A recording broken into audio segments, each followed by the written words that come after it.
எனக்கு அன்பான கர்த்தருடைய பிள்ளைகளே, எல்லாரும் எப்படி இருக்கிறீங்க? சந்தோஷமா இருக்கிறீங்களா? இந்த காலை வேளையில ஏசப்பா உங்க கூட என்ன பேசுறாருன்னு கேட்க ஆவலா இருக்கிறீங்களா?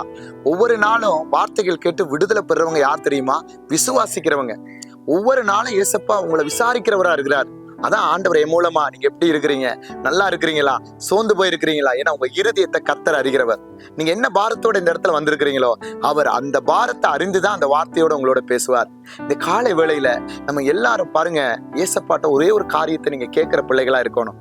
என்னையும் சேர்த்து தான் சொல்றேன், உங்களுக்கு பிரசங்கம் பண்ற நான் தான் முதல் கேட்கிறேன், அதுக்கு அடுத்ததான் நீங்க என்ன வார்த்தையை கேட்கணும் தெரியுமா? எடுத்து வாசிங்க. சங்கீதத்துக்கு எழுதின புஸ்தகம் 86 பாருங்க. அவர் சொல்றாரு பாருங்க, 11 அவர் சொல்றாரு பாருங்க, கர்த்தாவே உமது வழியை எனக்கு போதியும், நான் உமது சத்தியத்திலே நடப்பேன், நான் உமது நாமத்திற்கு பயந்திருக்கும்படி என் இருதயத்தை ஒருமுகப்படுத்தும். பாருங்க, தாவீது கேட்கிறாரு, கர்த்தாவே உமது வழியை எனக்கு போதியும்.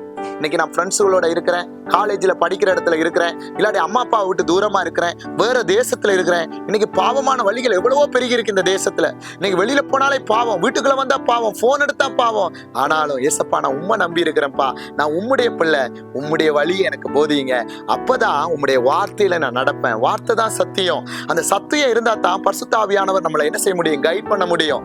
ஆண்டவருடைய வார்த்தைக்கு பயப்படுற பிள்ளைகளை தான் அவர் நேசிக்கிறாரு. அதான் தாவீது சொல்றாரு, உம்முடைய சத்தியத்திலே நடப்பேன், நான் உம்முடைய நாமத்திற்கு பயந்திருக்கும்படி. இது நல்லா கேளுங்க எல்லா பிள்ளைகளும். கர்த்தருக்கு பயப்படுகிற பயந்தா நம்மளை என்ன செய்யும்? ஆயுசு நாட்களை பெருக பண்ணும். அதுபோல நம்முடைய சந்ததி ஆசீர்வதிக்கப்படும். பாருங்க, அதுபோல நம்ம தேவனுக்கு பயந்திருக்கும் பொழுது அவருடைய திட்டத்தை நம்ம கொண்டு நிறைவேற்ற கர்த்தர் வல்லமை உள்ளவரா இருக்கிறார். நீங்க எந்த இடத்துல இருந்தாலும் கர்த்தருக்கு பயப்படுற இருதயம் உங்களுக்குள்ள வந்துருச்சுன்னா, தேவனை கனம் பண்ற இருதயம் வந்துருச்சுன்னா, நீங்க எல்லாம் இந்த உலகத்துல வெளியேற பெற்ற பிள்ளைகள். போராட்டம் இருந்தாலும், உபத்திரவம் இருந்தாலும், பாடு இருந்தாலும் கர்த்தர் உங்களை பாருங்க நடத்துற விதம் வித்தியாசமா இருக்கும். அதான் தாவீது சொல்றாரு பாருங்க, பயந்திருக்கும்படி என் இருதயத்தை ஒருமுகப்படுத்தும். இந்த இருதயம் கிறுக்குள்ளது, கேடுள்ளது.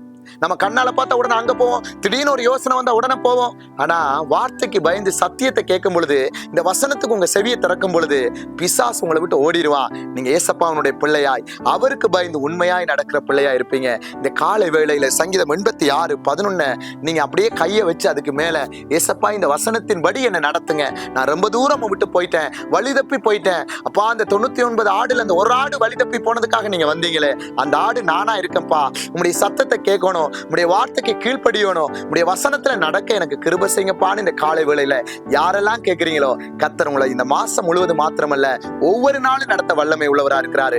சத்தியத்தை பலப்படுங்க, வார்த்தைக்கு என்ன செய்யுங்க? செவி கொடுங்க, தேவ வசனத்துல நிரம்பி இருங்க, பாடல்கள், அபிஷேக பாடல்கள் கேளுங்க, சோத்திரத்தோட எல்லாம் செய்யுங்க.